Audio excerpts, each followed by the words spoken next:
I'm Leon, and I just turned 30. I spent weeks planning my birthday party, picking the perfect venue, and sending out invitations.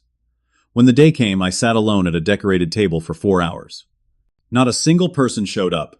A week later, instead of an apology, my mom sent me a Venmo request for $1,800 for my dad's birthday party that I didn't even know about.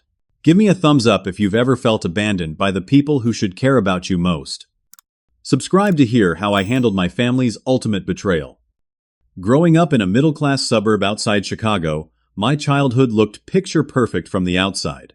Our two-story colonial house, with the white picket fence and well-manicured lawn, was the envy of the neighborhood.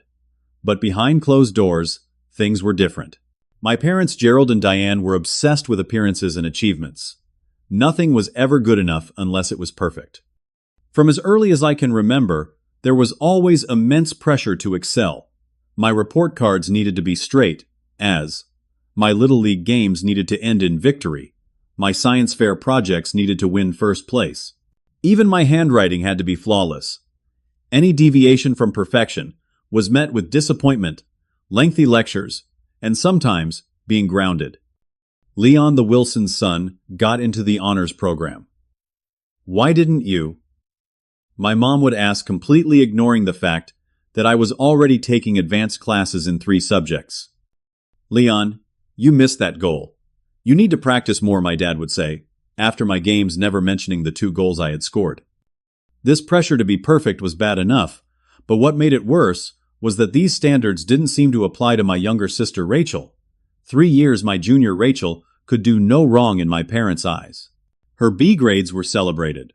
Her participation in school plays was met with excessive praise even when she had minor roles. Her temper tantrums were indulged while I was expected to be the bigger person and set an example. She's younger, Leon. You need to understand, was the constant refrain whenever I pointed out this obvious double standard. Birthdays in our house were supposedly special occasions, but somehow mine never seemed to be a priority. My 8th birthday was overshadowed by my dad's promotion. My 12th birthday party was cut short because Rachel had a dance recital. My 16th birthday was barely acknowledged because my parents were hosting a neighborhood barbecue that same weekend. But the worst was my 10th birthday. I had been looking forward to it for months. My parents had promised a special celebration since it was a double digits birthday. I had invited friends from school and was excited about the magician my mom had supposedly booked. The day before my birthday, my dad announced he had an emergency business trip and had to leave immediately. My mom decided that without my dad present, there was no point in having the party, so she canceled it. I spent my 10th birthday watching TV alone while my mom took Rachel shopping. We'll celebrate when your father gets back, she promised. But when he returned a week later, everyone had moved on, and my birthday was forgotten. As I grew older, this pattern continued. High school achievements that should have been celebrated were treated as expected. College acceptance letters were met with, well, it's not an Ivy League, but it'll do. My graduation was attended, but the dinner afterward was dominated by talk of Rachel's upcoming senior year of high school. The constant need to be the good son while feeling unrecognized and unappreciated took its toll. When I graduated college, I made the decision to move 300 miles away to Minneapolis for a job in graphic design. It was far enough to establish some independence, but close enough that I could still visit for major holidays. The distance helped. Our relationship became less strained when there were miles between us. Weekly phone calls were manageable. Visits limited to Thanksgiving, Christmas, and occasionally Easter kept the peace. I built a life for myself, made friends, and established a career I was proud of. But despite the distance, the old dynamics remained. My promotions were acknowledged with a brief, "That's nice, dear," before the conversation shifted to Rachel's latest achievement. My new apartment photos were given a cursory glance before my mother launched into a detailed description of the renovations they were doing to Rachel's room, despite the fact that she had her own apartment in Chicago. Over the years, I tried to maintain the relationship while protecting myself from the hurt. I limited what I shared carefully, selecting the parts of my life I would reveal. I developed a policy of nodding and smiling through their criticisms. I learned to change the subject when things got too uncomfortable. For 10 years, this delicate balance worked. I had my life in Minneapolis, and they had theirs in Chicago. We existed in parallel, intersecting occasionally, but never truly connecting. It wasn't perfect, but it was manageable. Then came my 30th birthday, and I made what I now realize was a critical error. I tried to bridge that gap. I decided that turning 30 was significant enough to warrant an attempt at genuine connection. I thought perhaps naively that my milestone birthday could be the perfect opportunity to reset our relationship and start fresh. I couldn't have been more wrong. Turning 30 felt like a significant milestone. It wasn't just another birthday. It marked the end of my 20s and the beginning of a new decade of life. Despite our complicated history, I wanted my family to be part of this celebration. Maybe I thought this could be a fresh start for us all. With this hopeful mindset, I began planning my birthday party 3 months in advance. I wanted everything to be perfect, not to impress others, but to create a warm, inviting atmosphere where everyone could relax and enjoy themselves. I spent hours researching venues before settling on the Copper Room, a cozy bar with a private event space in downtown Minneapolis. It wasn't fancy or pretentious, just comfortable and welcoming, with exposed brick walls, soft lighting, and enough space for about 20 people. "It's perfect," I told Megan, the event coordinator, as I signed the reservation form. "Not too big, not too small." Next came the food. I decided on a buffet-style setup with a mix of everyone's favorites. Sliders, a selection of flatbreads, a build-your-own taco station, and plenty of appetizers. I remembered that my dad loved spicy buffalo wings, so I made sure to include those. For my mom, I requested a special vegetarian platter with her favorite hummus and roasted vegetables. For Rachel, I included the mac and cheese bites she had once mentioned loving at a restaurant. I even ordered a custom cake from Sweetie's Bakery, a local place known for their amazing desserts. It was a 2-tier chocolate and vanilla marble cake with buttercream frosting decorated with a simple, 30 and thriving design. It cost me $150, but I thought it would be worth it to see everyone's faces when they brought it out. For drinks, I arranged a bar tab up to a certain amount so that guests could order whatever they wanted. I also created a special cocktail menu with 3 custom drinks named after different phases of my life. The college. Try a fruity vodka concoction, the first job jitters, a coffee-infused bourbon drink, and the 30 and thriving a flosh. Sophisticated gin and elderflower mix. Music was important too. I spent weeks curating the perfect playlist that included hits from when I was growing up, current favorites, and songs that held special memories. I included Born to Run because my dad used to play Bruce Springsteen on road trips, No Scrubs because my mom secretly loved TLC, and Mr. Brightside because Rachel and I used to dramatically sing it at family gatherings. 3 weeks before the party, I sent out invitations. For local friends, I delivered small gift bags containing the invitation, a mini bottle of champagne, and a handwritten note expressing how much I valued their friendship. For those who lived further away, including my family, I sent elegant card invitations with all the details and a personal note. To my parents and Rachel, I added a separate note. "It would mean the world to me if you could make it. I've booked a hotel room for you just 2 blocks from the venue. Can't wait to celebrate with you." I followed up with a phone call to my mom the next day.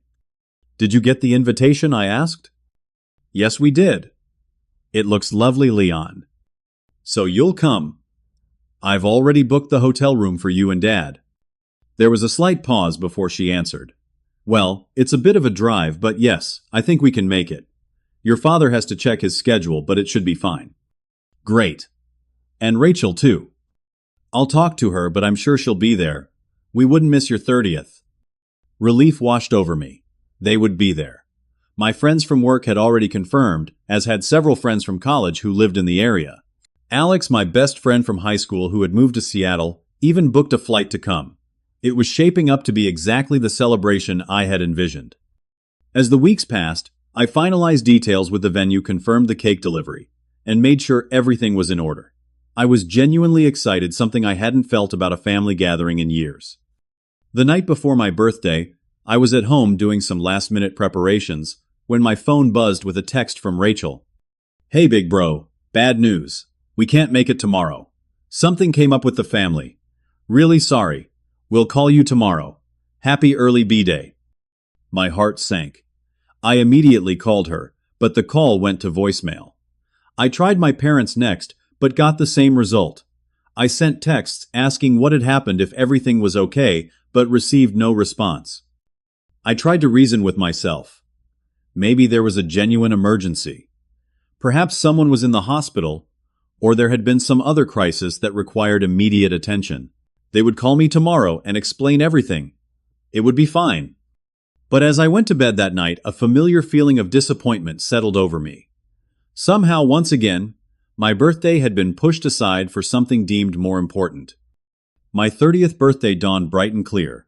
Despite the disappointment of my family's last-minute cancellation, I was determined to enjoy my day. After all, I still had friends coming. Good friends who had confirmed their attendance multiple times over the past few weeks. Friends who seemed genuinely excited to celebrate with me. I spent the morning getting ready, choosing my outfit carefully. Dark jeans, a new blue button-down shirt that brought out my eyes, and my favorite leather boots. I wanted to look good for the photos we'd inevitably take. I even got a haircut the day before, something I rarely bothered with. The party was scheduled to start at 7 in the evening. I arrived at the copper room at 6 to make sure everything was set up properly. Megan, the event coordinator, had done an amazing job. The space looked even better than I had imagined. String lights hung from the ceiling, creating a warm, inviting glow. The tables were arranged perfectly with small floral centerpieces I had selected. A Happy 30th Birthday Leon banner hung on the exposed brick wall. "This looks perfect," I told Megan, trying to ignore the knot in my stomach from my family's absence. "Is there anything else you need?" she asked. "No, this is great. Thank you." I smiled, pushing away the negative thoughts. My friends would be here soon. The night would still be special. The food arrived shortly after, and the aroma of all my favorite dishes filled the room. The bartender was ready with the special cocktail menu. The cake had been delivered and was stored safely in the back until it was time. Everything was ready. All that was missing were the guests. 7 o'clock came and went. No one arrived. "They're probably just running late," I told myself. Friday evening traffic can be bad. By 7:30, I was checking my phone every 2 minutes. No messages, no calls. I sent a few texts. "Hey, are you on your way? Party started, where are you?" But received no immediate responses. At 7:45, the first text came in from Mark, a colleague from work. "So, sorry man. Amanda isn't feeling well. Don't think we can make it tonight. Rain check." Then came another from Jessica. "My babysitter canceled last minute. Can't find a replacement. So sorry to miss your big day." And another from Kyle. "Car trouble. Won't be able to make it. Have a drink for me." One by one, excuses rolled in. Some were probably legitimate, others perhaps less so. But the result was the same: no one was coming. By 8:30, I was sitting alone at a table meant for 20, surrounded by untouched food and drinks. The special cocktails remained unordered. The cake waited in the back unseen. Jeff, the bartender, must have noticed my distress. He came over with a glass of whiskey, neat the way I like it. "On the house," he said, placing it in front of me. "Birthdays can be tough." I nodded, not trusting myself to speak without my voice breaking. "Mind if I join you for a minute? It's slow tonight." He sat down across from me without waiting for an answer, which I appreciated. 30. Huh, that's a big one. "Yeah," I managed to say. "Milestone." We sat in silence for a moment, both sipping our drinks. "You know," Jeff said finally, "my 30th was a disaster too. Girlfriend broke up with me the day before. I spent it getting drunk alone in my apartment." He chuckled. "But my 31st met my wife. Life's funny like that." His attempt at comfort was kind, but it didn't ease the hollow feeling in my chest. Here I was 30 years old, sitting alone at my own birthday party. The pathetic scene was almost too cliché to bear. By 9 o'clock, I made the decision to end the charade. I asked Megan to pack up the food for me to take home. She did so efficiently, not asking questions, for which I was grateful. I paid the bill in full, including the minimum spend for the room and a generous tip for both Megan and Jeff. "Do you want to take the cake?" Megan asked. I looked at the two-tier masterpiece with its 30 and thriving message that now seemed to mock me. "No," I said finally. You guys can have it. I left with 4 large bags of untouched party food and a weight in my chest that made it hard to breathe. The drive home was a blur. I don't remember parking or walking up to my apartment. I just remember sitting on my couch, surrounded by food I had no appetite for in an empty apartment that had never felt so quiet. I turned on the TV for background noise and pulled out my phone.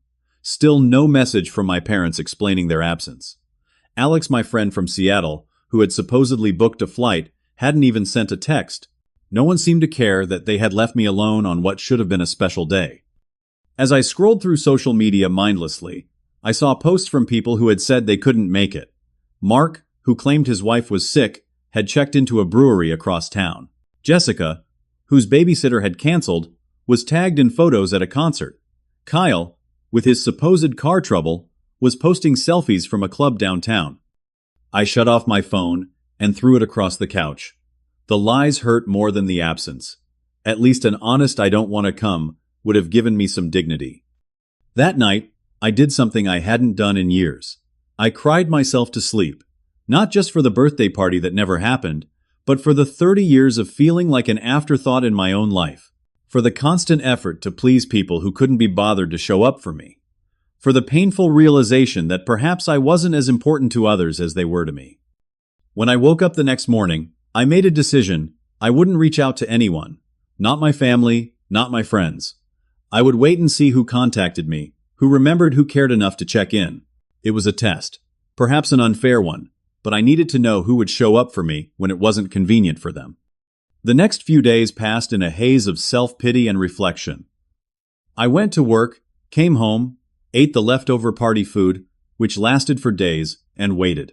A few text messages trickled in. Belated birthday wishes from acquaintances who had heard it was my birthday but hadn't been invited to the party. But from those who had been invited, from my family, silence. By the end of the week, I had almost convinced myself to let it go, to chalk it up as another disappointment in a long line of them, to move on and lower my expectations even further. Then a week after my birthday, my phone pinged with a notification that would change everything.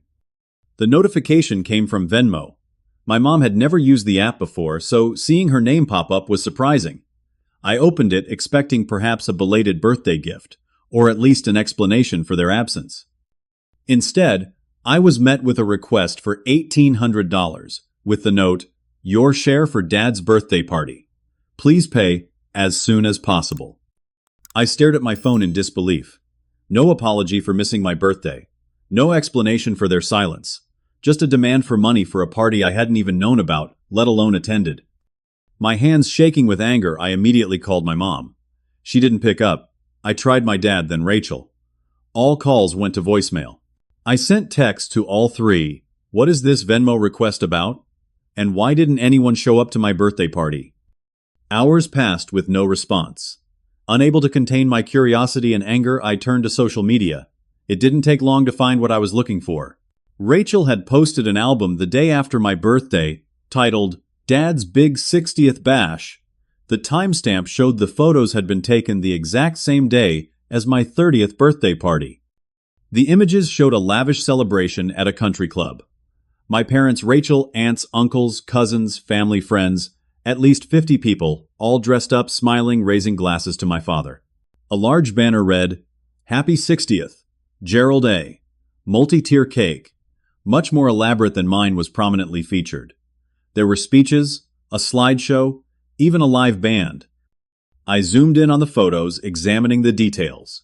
The decorations were extensive and clearly professionally done. The venue was high-end. The food looked expensive. Everyone was dressed formally. My mom in a new dress I hadn't seen before. Rachel in what appeared to be designer clothing, my dad beaming, in a suit that I recognized as the one he saved for special occasions. As I swiped through photo after photo, the reality became clear. This wasn't a last-minute event. This had been planned well in advance. They had known all along that they wouldn't be attending my birthday. They had chosen my father's celebration over mine, and worse, they hadn't even had the decency to tell me the truth. The final photo was a family portrait, my parents and Rachel arms around each other, grinning widely. Where I should have been standing was empty space, as if I had been erased from the family. Something inside me broke at that moment. All the years of feeling second best, of making excuses for their behavior, of telling myself that family was family, and I should accept them as they were, it all came crashing down.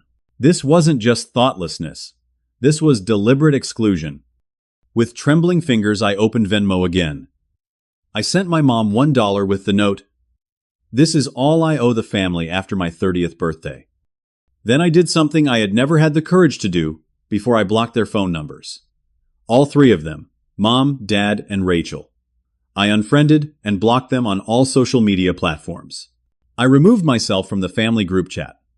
I even set up email filters to send their messages directly to trash. But that wasn't enough. I needed them to understand exactly why I was cutting them off. I sat down and wrote a lengthy email addressing it to all three of them. For 30 years, I have tried to be the son and brother you wanted.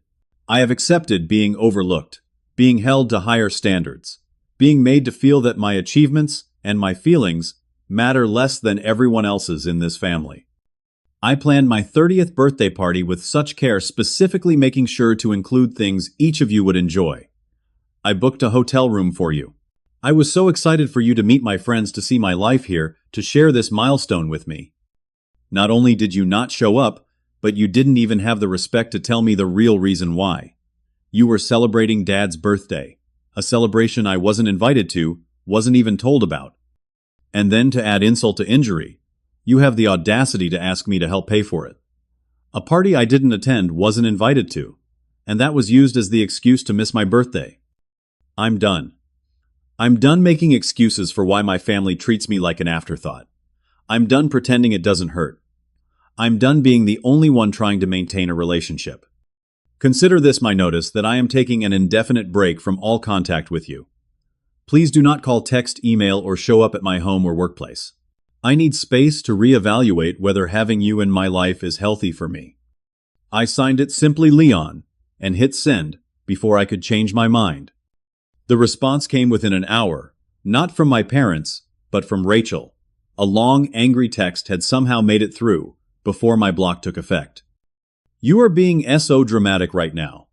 Dad's 60th is a big deal and took months to plan. We couldn't change the date just because you decided last minute to throw yourself a pity party.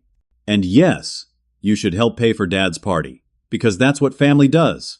You are being selfish and ungrateful as usual.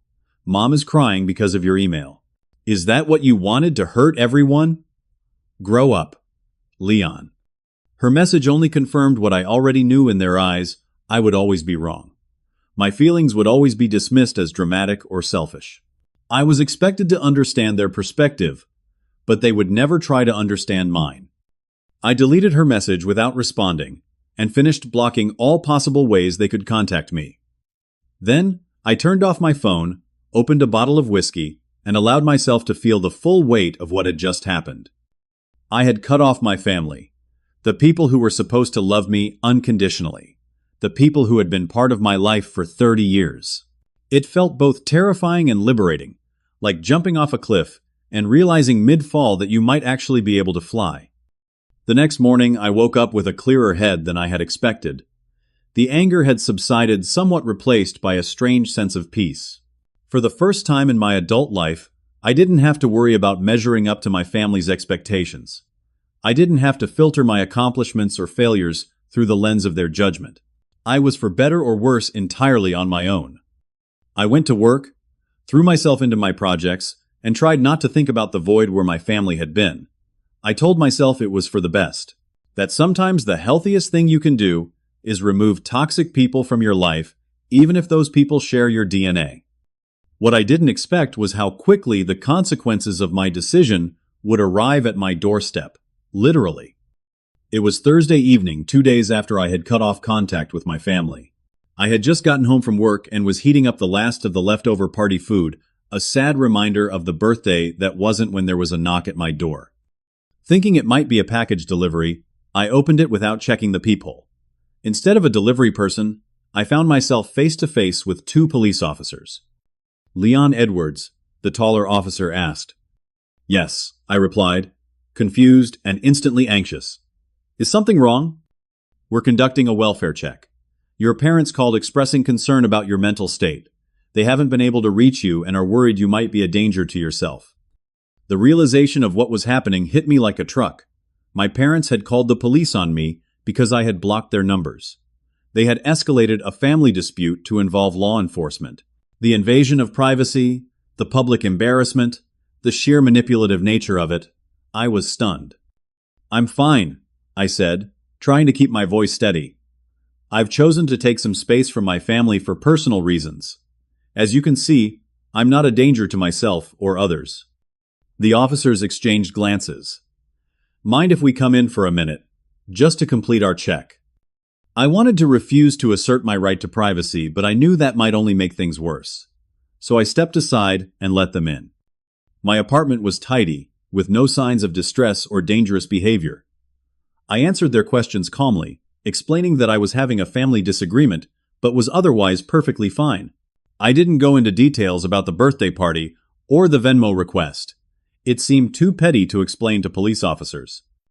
"Would you be willing to call your parents while we're here?" "Just to let them know you're okay," the shorter officer asked. "I'm sorry, but no," I replied firmly.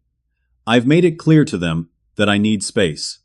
Sending police to my home is a violation of that boundary." The officers seemed satisfied that I wasn't in crisis. They gave me some information about mental health resources just in case and prepared to leave. As they were walking out, my neighbor Thomas opened his door, clearly curious about the police presence. The embarrassment of having my personal drama on display for my neighbors was almost too much to bear. After they left, I sat on my couch shaking with anger and humiliation. This was a new low. My family hadn't respected my decision, my boundaries, or my privacy. Instead, they had weaponized concern to force contact. The next morning, I called a lawyer.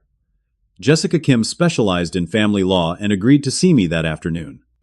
"What they did is called a malicious welfare check," she explained, after I'd told her the whole story. "It's becoming increasingly common in family disputes. While they might claim they were genuinely concerned, using law enforcement to intrude on your privacy after you've explicitly asked for no contact could be considered harassment." "What can I do?" I asked.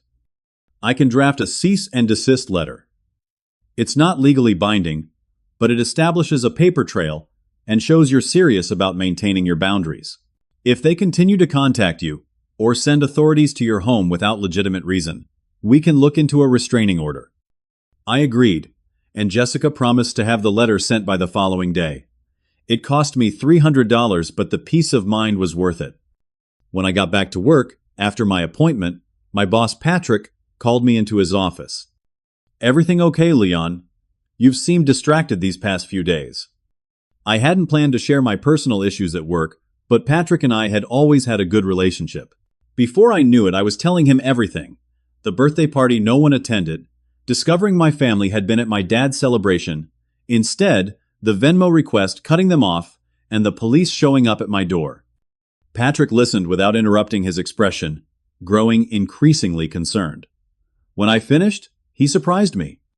"My father didn't speak to me for 8 years, he said quietly. When I came out as gay, he cut me off completely. It wasn't until he had a heart attack that we reconnected.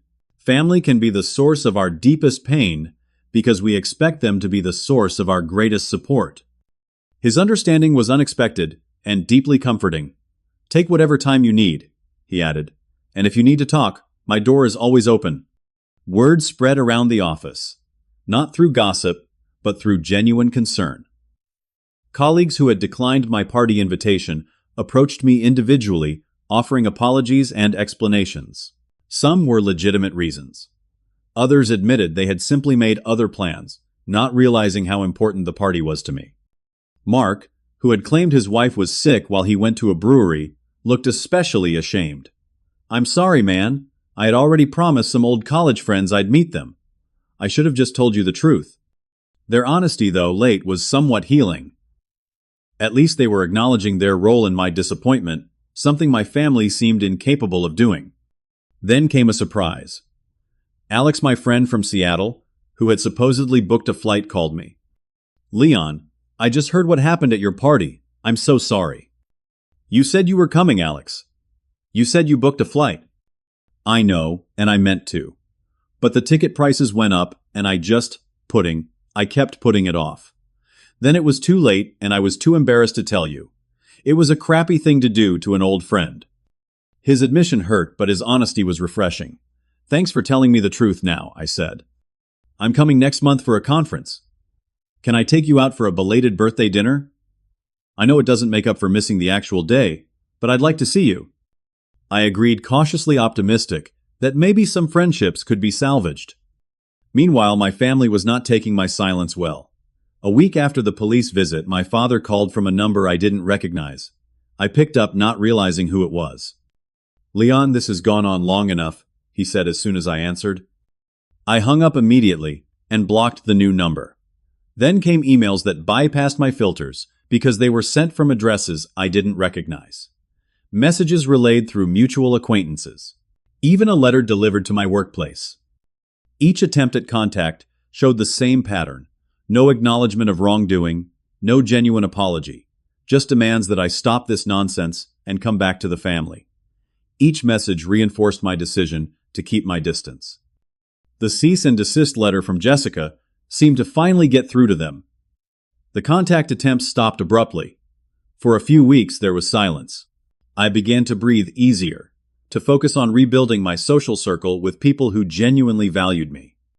I started therapy, working through the years of feeling inadequate and overlooked. I joined a kickboxing class to channel my anger into something physical and productive. I reconnected with friends I had neglected while trying so hard to maintain a relationship with my family. Slowly, I was creating a life defined by my choices rather than my family's expectations. It was challenging, but also invigorating. For the first time, I was living entirely on my own terms. Then, a month after my birthday, a plain white envelope arrived in my mailbox. It bore my parents' return address. My first instinct was to throw it away unopened, but curiosity got the better of me. Inside was a handwritten letter that would draw me back into the conflict I thought I had escaped. The letter was written on my mother's expensive stationery, her neat handwriting filling both sides of the page. I took a deep breath before reading it, bracing myself for more manipulation or guilt trips. Leon, it began without any warm greeting. Your father and I have given you time to calm down from your outburst. We understand that turning 30 can be stressful and might have caused this emotional reaction. However, we cannot allow this behavior to continue. Your accusations are hurtful and unfounded. We have always supported you and made sacrifices for your happiness. Your father's 60th birthday was planned months in advance, and we simply couldn't change the date. If you had consulted us before planning your own celebration, this conflict could have been avoided. We're willing to move past this incident if you are willing to apologize for your harsh words and reimburse your share of your father's party. Family supports family, Leon. It's time to stop being oversensitive and understand your responsibilities to this family. We expect to hear from you by the end of the week. It wasn't signed with love, or even sincerely, just their names, Gerald and Diane. I read the letter 3 times, each reading stoking my anger further. They still didn't get it. Or perhaps they did, but couldn't admit it. Either way, they were trying to rewrite the narrative. I was emotional, oversensitive, and at fault for not checking with them before planning my own birthday party. For a moment, I considered ignoring the letter, maintaining my silence. But something in me had shifted. I was tired of being dismissed, tired of having my feelings invalidated, tired of being the only one who ever had to compromise. After sitting with my thoughts for a day, I made a decision. If they wanted a response, I would give them one, in person. No more emails or letters that could be misinterpreted or ignored. It was time for direct confrontation. That Saturday, I made the 3-hour drive to my parents' house in Chicago. I didn't call ahead or warn them I was coming. If they could send police to my door unannounced, I could certainly show up at theirs. It was mid-afternoon when I pulled into their driveway. Both their cars were there, which meant they were home. I sat in my car for a few minutes, gathering my courage. This would be the most difficult conversation of my life, but it was necessary. I rang the doorbell, hearing the familiar chime echo through the house. My mother answered, her eyes widening in surprise when she saw me. Leon, we didn't know you were coming. She stepped back, gesturing for me to come in, as if the past month of conflict hadn't happened. My father was in the living room reading the newspaper. He looked up, his expression unreadable. So, you've decided to rejoin the family, he said, folding the paper deliberately. Actually, I replied, remaining standing even as they sat down, I'm here to respond to your letter. Rachel emerged from the kitchen, clearly having heard my arrival. Well, look who finally decided to grow up, she said, crossing her arms. I ignored her comment and placed my mother's letter on the coffee table.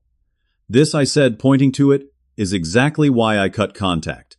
You still don't understand what you did wrong. We didn't do anything wrong, my father insisted. Your mother explained in the letter. The party was planned months in advance. And you couldn't tell me that. You couldn't say, Leon, we already have Dad's party planned that day. You had to lie and say, something came up with the family. They exchanged glances, a silent communication that excluded me, as always. We didn't want to hurt your feelings, my mother finally said. So instead, you let me sit alone for 4 hours, waiting for people who never had any intention of showing up? How is that better? You're making too big a deal out of this, Rachel interjected. It was just a birthday party. It wasn't just a birthday party, I shouted, my composure finally breaking. It was a pattern, a lifelong pattern of me being treated as less important, less valuable, less worthy of consideration than the rest of this family. My father stood up, his face reddening. That's ridiculous. We've given you everything. Education, opportunities, support. Material things? Sure. But what about emotional support? What about making me feel like I matter? What about showing up when it counts?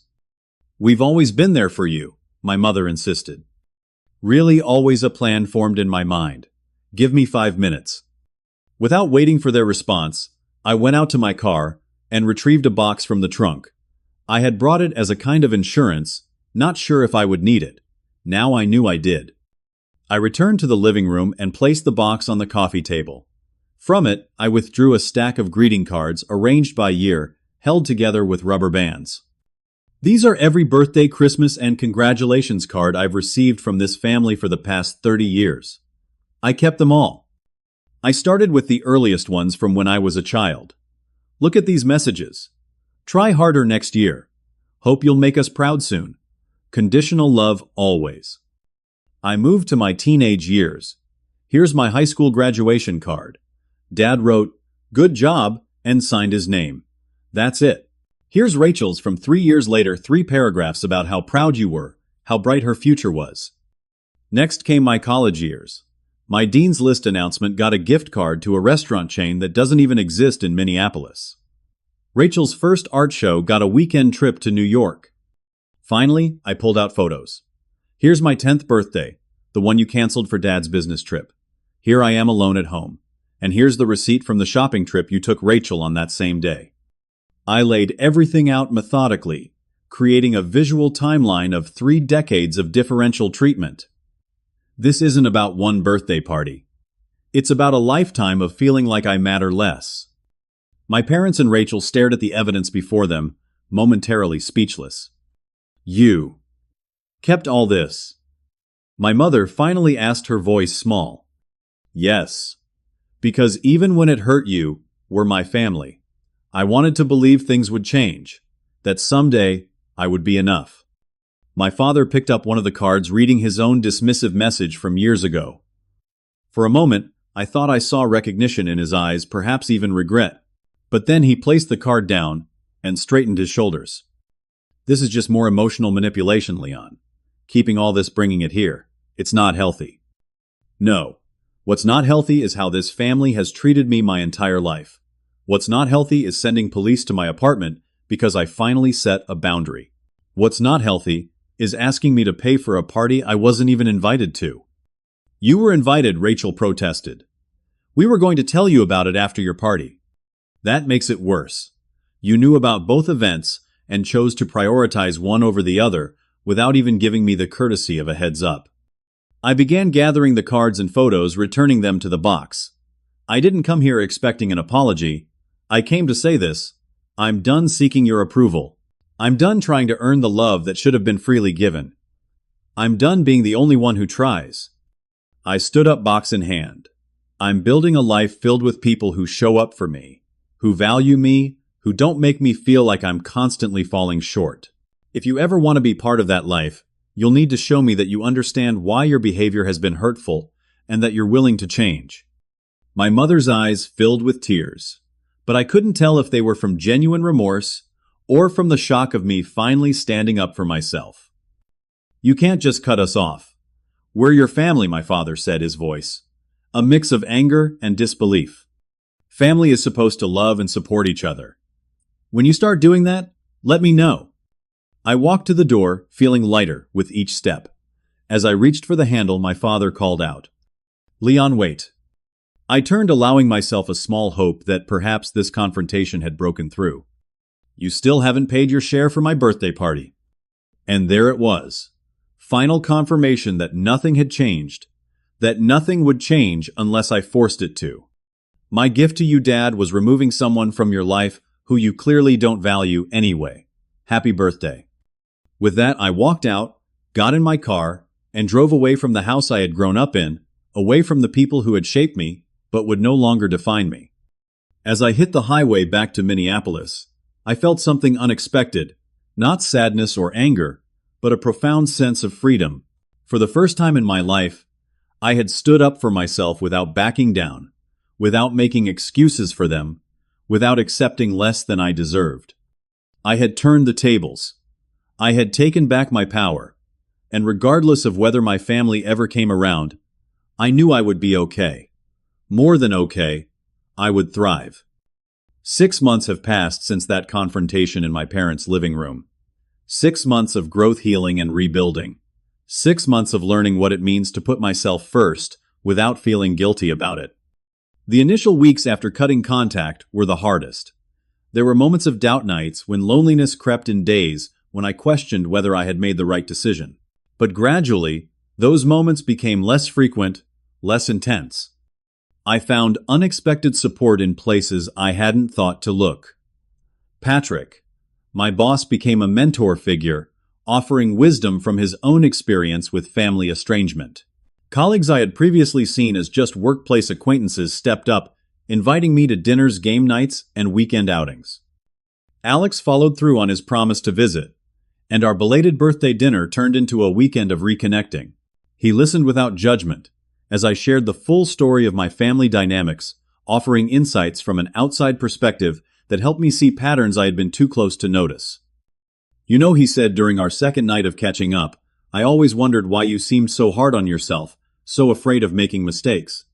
Now it makes sense." His observation hit home. I had internalized my family's impossible standards, becoming my own harshest critic. Recognizing this was the first step toward changing it. Therapy became a cornerstone of my healing process. Dr. Ramirez helped me untangle the complex web of emotions surrounding my family relationships.